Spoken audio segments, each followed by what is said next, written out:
San Francisco.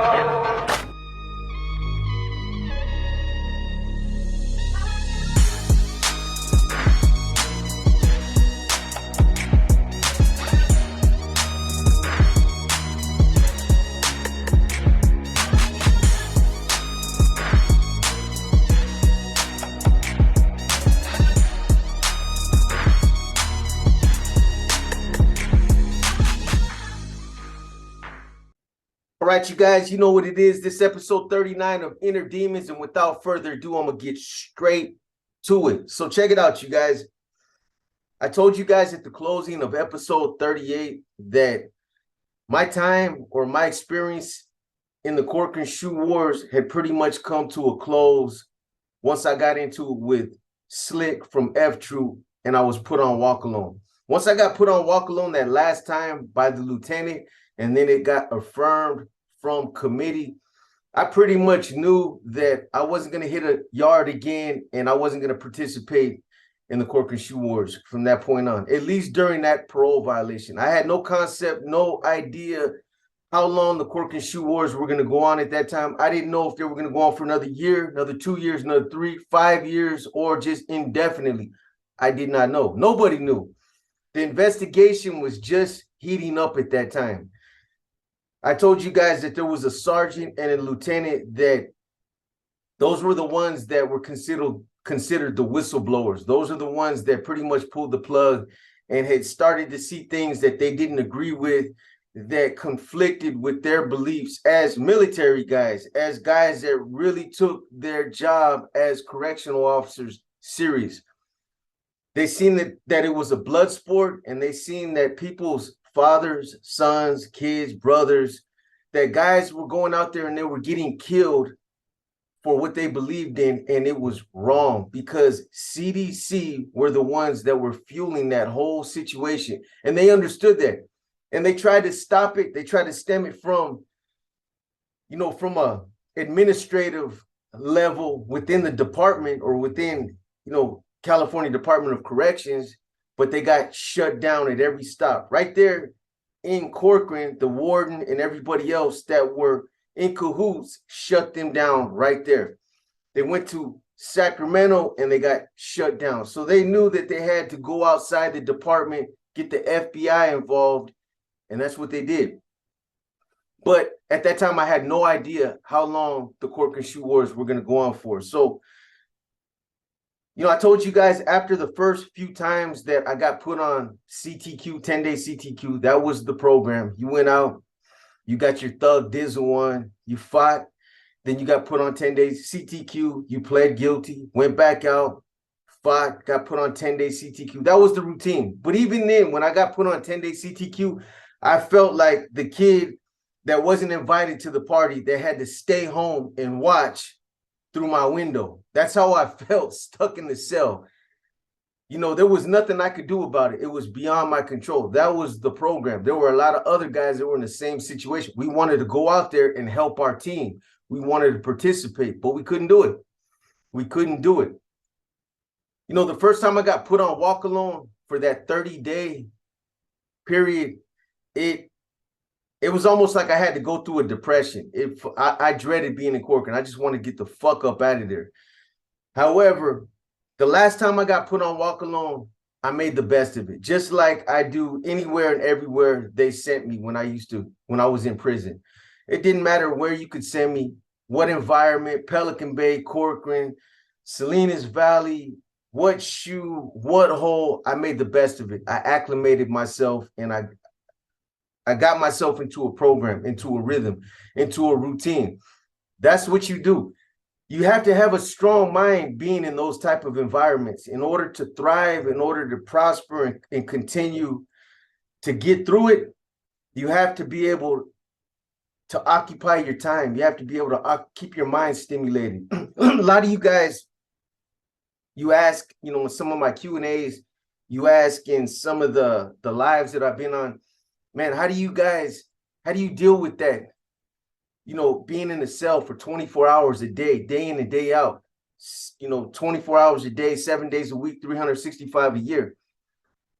it's not complicated. There's nothing complicated about it. The only thing I can tell you is that you have to have a strong mind. You come to a point where you realize, look, there's nothing I can do.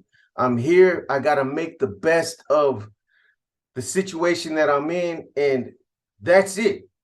You know, I used to find different ways of keeping myself occupied, keeping myself busy in the cell so that I didn't sit there.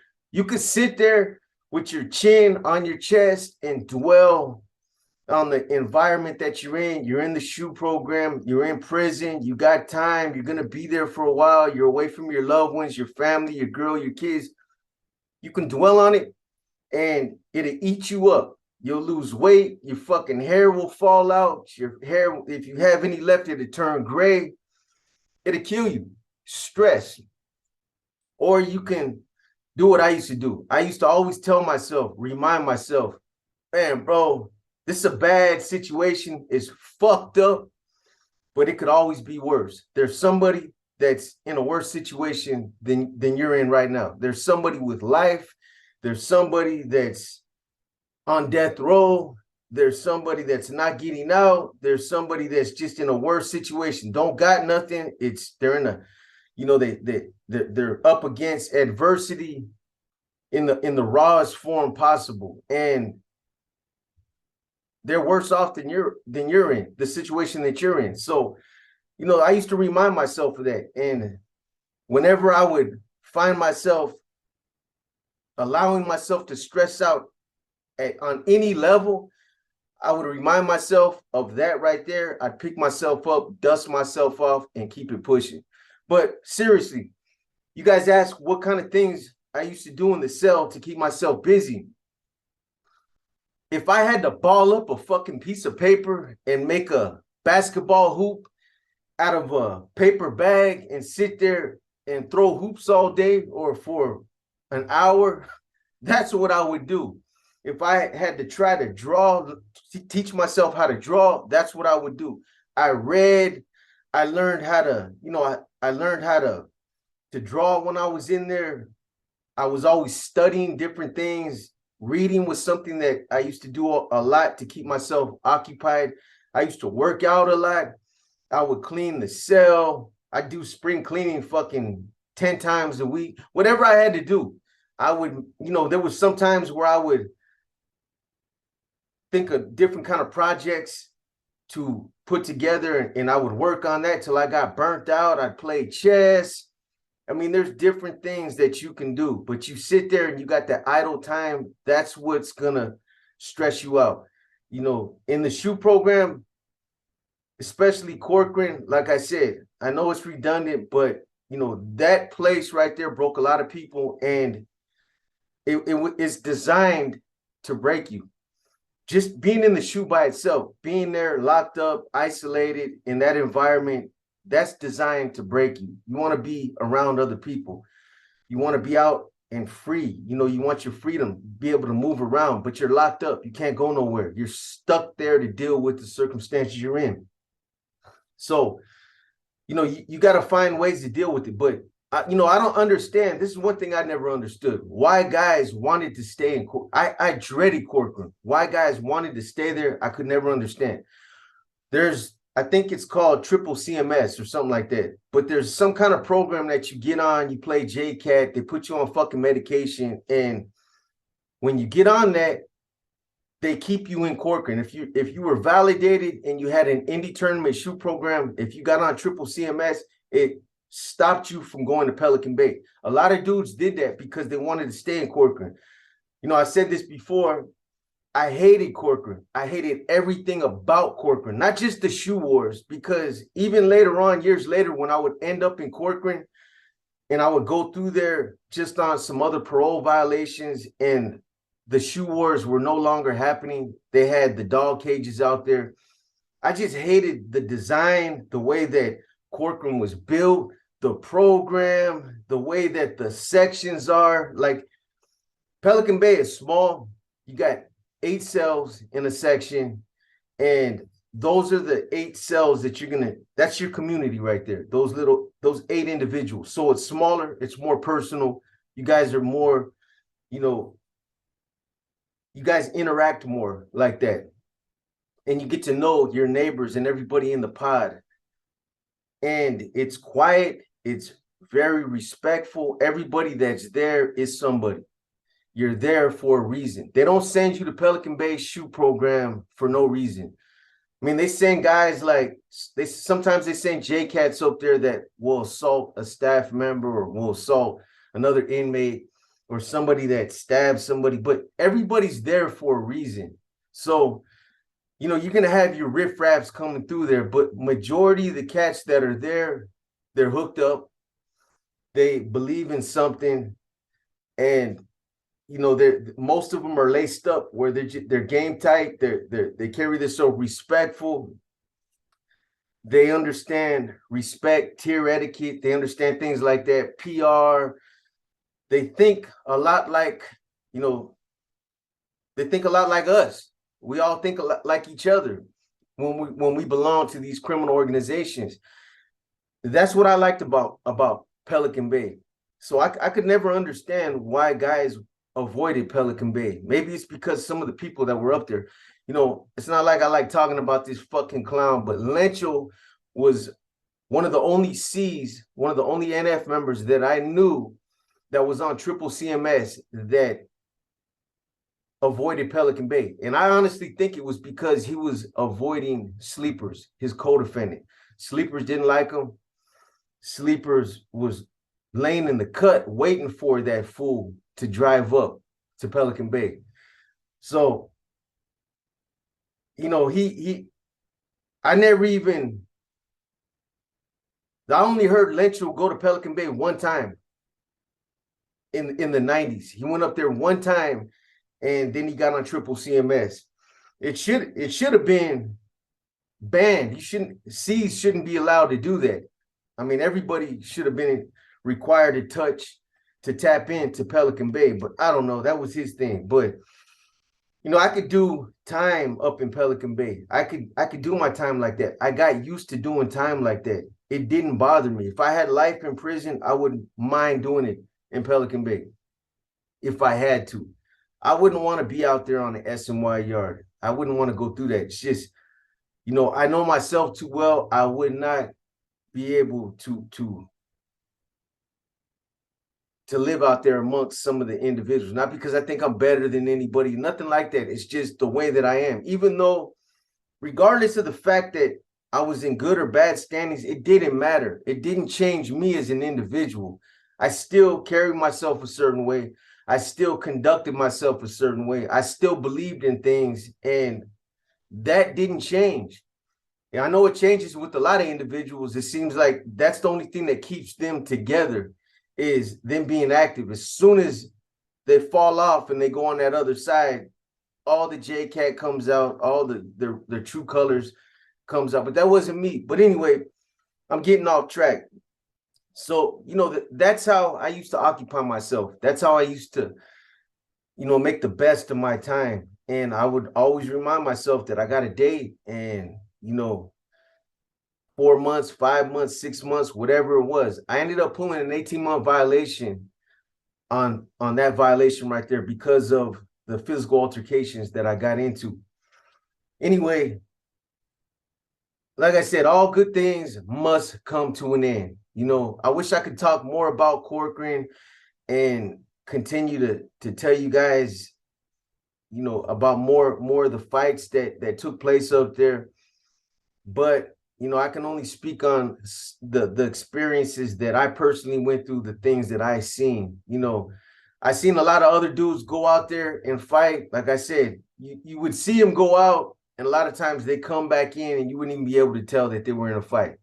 They just go out, get their money for a minute or two, get shot at, come back in. It was a routine.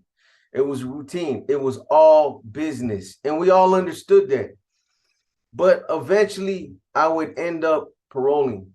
It would get to a point where I stayed on walk alone for about 4 months before I paroled.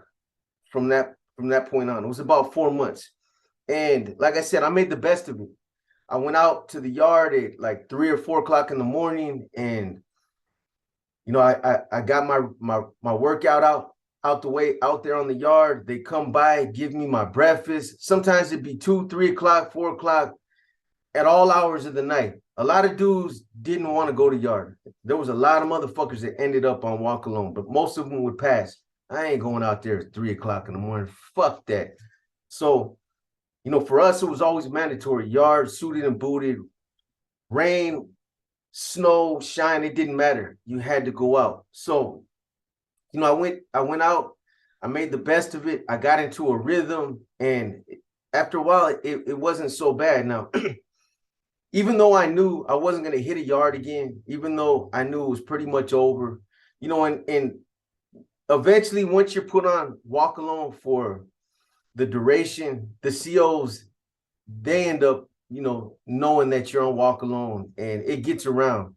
So I knew that chances are I wasn't going to end up hitting the yard again. But still, when I would go back in the building after yard, I usually take a bird bath, wash up. There'd be a couple of hours, 2 or 3 hours before they opened up regular program, meaning like everybody else running the big yards. It would be about 2, 3 hours before they ran those yards and before they opened up regular programs, started running medical visits, whatever else, counselors, people to go see their counselors, ICC. So, you know, I'd get up, I get back to the cell, I take a bird bath, I make my coffee, clean the cell, and I fold up all my shit and just post up until they finish running yard. Because even though I knew chances were that I wasn't going to hit the yard, there was just always that possibility that somebody might just pop up to my door and say, yard, hell yeah. You know, and I always stood right there like I was ready to go, light on, ready to go.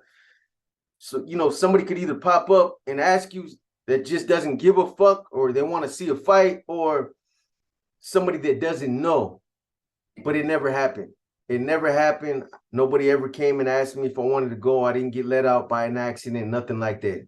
They kept me on walk alone, and I would end up paroling without getting into another incident. But like I said, you know, once they ran yard, then I would continue on with my daily routine, whatever I was going to do in the cell. You know, like I said, I got my workout done on the yard, but I would still do something in the cell during the day. I'd run a push-up routine, or I'd run you know, you can't, obviously out there on the yard, I don't got my weights. You know, for those of you that ask about weights, how do you lift weights in the SHU program? It's not like we have righteous, real weights. Like we don't got dumbbells and shit like that. You got to improvise. You got to make your own weights. If you're lucky enough to get a plastic bag, then you got a water bag. You fill it up, put a t-shirt around it, tie it up. You use the sleeves as a handle, or you can roll up, you know, like I do when I make these pedazos right here. Instead of putting the point on it, though, you just roll it up and make a thick, like a handle, and you run that through the sleeves, and you got your handle. So you're doing your curls, your back arms. If I didn't have a water bag, then I would use all my legal work, all my books, my magazines, and I'd make a big ass block of legal work. And it's heavy. It can get pretty heavy if you got a lot of shit. So, you know, that's what I did. That's pretty much what I did for the next 4 months. I continued to I found a rhythm, and I programmed. And when I say program, I literally mean program. When, you know, when I think back to the Bay and how I programmed up there in the cell, it was almost like it was almost like I was a robot, like a fucking computer. I would get up, take 2 steps to the sink.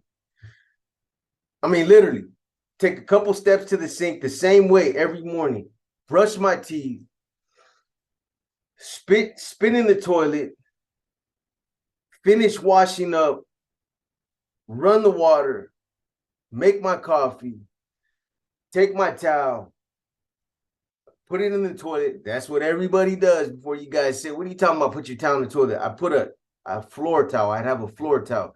Your toilet is sometimes some guys use it as their wash machine, but that's basically where you clean your floor towel. So I put my towel in the toilet, rinse it out real good, and obviously, the toilets, you keep it clean as you can. My toilet and sink, that I had that thing shining like a piece of chrome. It's still, but you gotta do it section by section, and you do the whole thing, it shines like a piece of chrome. But anyway, so I get up in the morning and wash my floor, fold everything up the same way in the same spot, put my mattress in the same spot, get my book, whatever I was gonna do, sit there, turn on the news, watch the same news program, watch the same channel, and every day would pretty much be almost identical to the last day. That's when I say program, I righteously mean program. And you have to do that though. You have to do that. That's how you fill up your day. That's why when something breaks up the monotony or something changes in your daily routine that is outside of you doing it, it throws you off, if that makes sense to you guys. Anyway, that's how I kept myself occupied. All day I would do something. I'd have something to do. If I had the luxury of having a TV or a radio, obviously that kills a lot of time. A dummy box or a fucking radio. I could sit there and watch TV and watch my little programs and have my routine down like that. But if I didn't have a TV, I'd find ways, like when I say make a basketball out of a crumpled up piece of paper and a basketball hoop out of a brown bag. I'm not playing with you. I used to do that when I had nothing in the cell. I was like, fuck, what am I gonna do right now? I already read enough, I'm burnt out on drawing. What am I gonna do? Well, fucking throw a piece of paper around and throw some hoops or something, or have some kind of hobby craft or something just to kill time. That's what you're trying to do. Find different ways to kill time. Anyways, at that time, 1993, when I got close to paroling, which is the best thing about prison for me, it was every time paroling. Obviously, it's the best for anybody that's done prison time, but it's like that's something that I always look forward to, and it was just you're getting ready to see your loved ones, you're clean, you're healthy, you feel healthy. 93, I got paroled to San Francisco. I was still in San Francisco. Now, I already talked about the incident that I got into concerning Duck and Marlene, female that I was with in the past. I already told you guys what happened in a war story, so I'm not going to go into that. But this was when I paroled. This was around that time when, I ended up hitting the streets, and I'd run into Duck and Marlene, and that whole incident took place. Now, when I got out this time, told you guys I didn't really function because I knew I was going to go after Duck. That was something that I had to take care of that. It was personal, but I knew if I plugged in to the regiment at that time that they were going to kill it, just like they did when he went and he ran to the RC at that time, which was Eddie Roach and Dreamer. And, they killed it. Box, she's going to do the same thing to him that she did to you. Fuck it, let it go, homie. They got kids, you know what I mean? You got to look at the bigger picture. And so I let it go. I would end up getting caught up. I think I caught a robbery. Matter of fact, I did. And I talked about that in one of my war stories. I caught a robbery and I'd go back. I didn't stay out for no longer than, I was out for about 2 months. And technically, I'm going to be honest with you guys, I wouldn't even really consider what I did as functioning in a regiment. In 93, I got out. I didn't plug in with the regiment, but what I did is I generated a little bit of money and I sent it back to my channel. And for me, that constituted functioning, but technically it wasn't. I didn't really have the education as far as how to go out and function in the regiment. I had no hands-on experience. I had a minimal amount of schooling on it. You know, I studied the street activities. I did essays on them. I did verbal breakdowns, but the in-depth schooling, the knowledge that I would get later, that seasoning, that would come in the next couple of years. Now, 92, I stayed out a month. Before that, the first time I got out, when I got out of Susan, I stayed out a month. I got out this time, I stayed out 2 months. But when I paroled, well, I'll get into that in a minute. But what I was going to tell you guys is, you know, I'm not going to go into the situation with Duck because I already talked about it and it would be redundant to talk about it in both series. So I'm going to bypass that. I'm going to spin it forward to where I ended up catching a case, and I'll close up this episode with what happened. But let me just tell you guys, so 93, I remember being on high control parole at that time. Within 10 days to the house, they were going to send me to the closest institution to wherever I was paroling, which was San Quentin. Being that I was going to parole to San Francisco, that's where they shot me. They shot me to Quentin. I remember catching a bus and they shot me to Quentin. So, you know, I ended up hitting Quentin. I remember there was a lot of homeboys there. There was still a lot of homeboys. I didn't get to hit the yard because I was just passing through. I had less than 10 days. I didn't have enough time. Even if I would have went to committee, ICC, they still wouldn't have cleared me for the yard. I remember, I think I tried to go to the yard. I went to committee, but committee was like, "No, you're paroling, and you know, we're not gonna clear you for a yard." And that's standard procedure. So, anyways, but I remember going through there, and there was still a lot of fucking homeboys. 93, the NR was deep. They were probably the strongest. Well, let me not refer to them as they, because in 93, I was still an NR member. Let me say we were strong. In 93, this was probably when the NR was peaking. Whether it was East Block, Carson section, or the Adjustment Center, the fucking homeboys were deep. I remember I would end up going back again. I stayed out, like I said, two months, and then I would come back through Quentin again. There were so many homeboys out there on the yard that we had to run two machinas, two machines, because, I mean, we were elbow to elbow out there. It was us and the Africanos. But, you know, I stayed there for 10 days. I remember just, you know, having a chance just to kick it with some of the homies on the tier, you know, before I paroled, and then eventually I would parole. Now, when I paroled in 93, I remember hitting the R&R, and I see Mateo. Mateo was an R&R. He had come from, I want to say he came from Pelican Bay.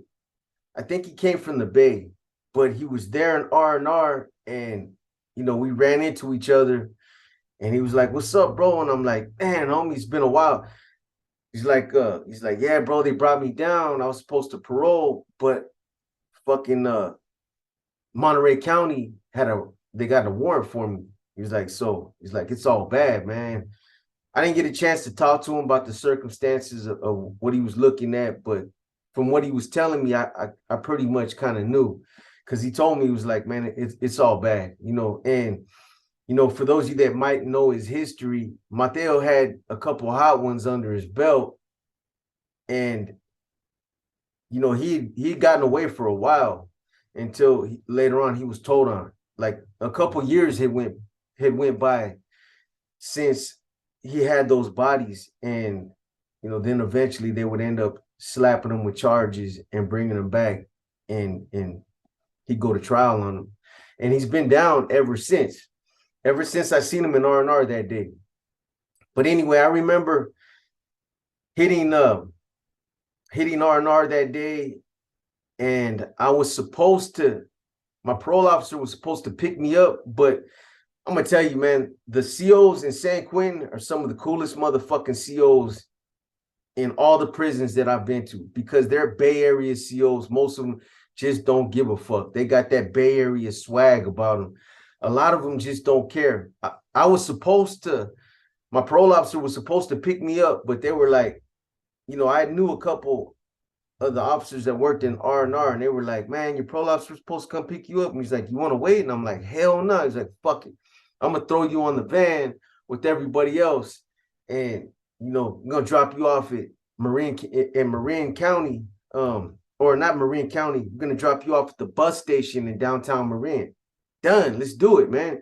So I remember that. I remember hitting that bus terminal and then catching a bus and then getting back to the city. And then I would go on my little 2-month run before I'd end up going back. Now, I told you guys about the robbery that I'd end up catching, and I'm not going to get into the circumstances, but I'm just going to run you through it real quick because it's stupid.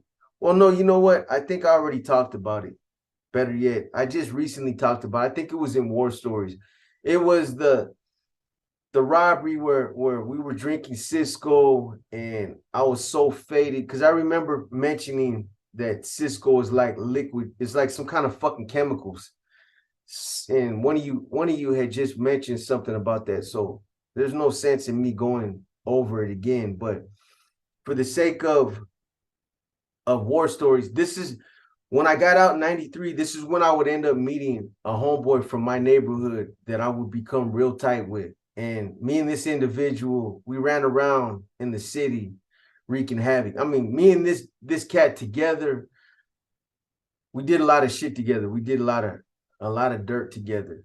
And we kick it for the next 4 or 5 years until basically I ended up catching a new commitment, and I go to prison for a few years, and he'd end up catching the case and going his way. But you know, the thing about this cat, he was Puerto Rican, he's from my neighborhood. We never had ran into each other because we were always either I was locked up and he was out, or he was out and I was either. What you guys understand what I'm saying? I was locked up, he was out. He was locked up, I was out. Anyway, when we did run into each other in Army Street projects that I just talked about, me and that cat, we were like brothers. Even, you know, he even knew my family. He knew my mom and my stepfather, and they embraced him like they were, you know, like he was one of their sons. But anyway, he's the one that I caught a robbery with. We were drinking Cisco, and I guess we fucking jacked some fool. We got snatched up standing in line in the fucking taqueria. We got transported to Mission Station. I woke up at Mission Station, had no idea what the fuck I had done. We fucking hear Gizmo. And then I would end up finding out later once I hit San Quentin. But Frisco dropped that case, and so it was cool, man. But anyways, this is episode 39 of Inner Demons. You know, I know it was a short one. It's been a minute since I dropped an episode. I want to catch back up. I want to get you guys up to, you know, where we should be. I want to get all the way back up to San Jose so that I can get into the nitty gritty of a lot of shit that happened in that regiment and some other things that were going on that I had never talked about. I'm going to drop a war story, and I'll probably talk about some things that I got some fire war stories I'm going to drop. I'm going to just leave it at that. But anyways, this episode 39 of Inner Demons. I'm going to start dropping these more consistently. 2023 is right here. Let's bring it in together. We're probably going to drop a live on New Year's Eve. Think of your resolutions, man. Let's talk about them together, and let's keep each other motivated so that we follow through with them in 2023. If you're gonna make a resolution to lose weight, then keep it going all the way through 2023. If you're gonna go to the gym like I did, and that's gonna be one of your New Year's resolutions, you're gonna commit to it and get a membership, then stay with it. Don't just do it for a month or 2 weeks. Keep that shit going until 2024. But let's talk about our resolutions. Let's bring this new year in together. I got a lot planned for the channel and our other second channel. It's going to take a lot to get to where I want us to go, where I want to get the channel to. But, you know, with your guys' continued support, we're going to do it. I'm up for it. So let's do it together. Anyways, with that said, I'll see you guys on New Year's Eve. It's your boy B, and I'm out.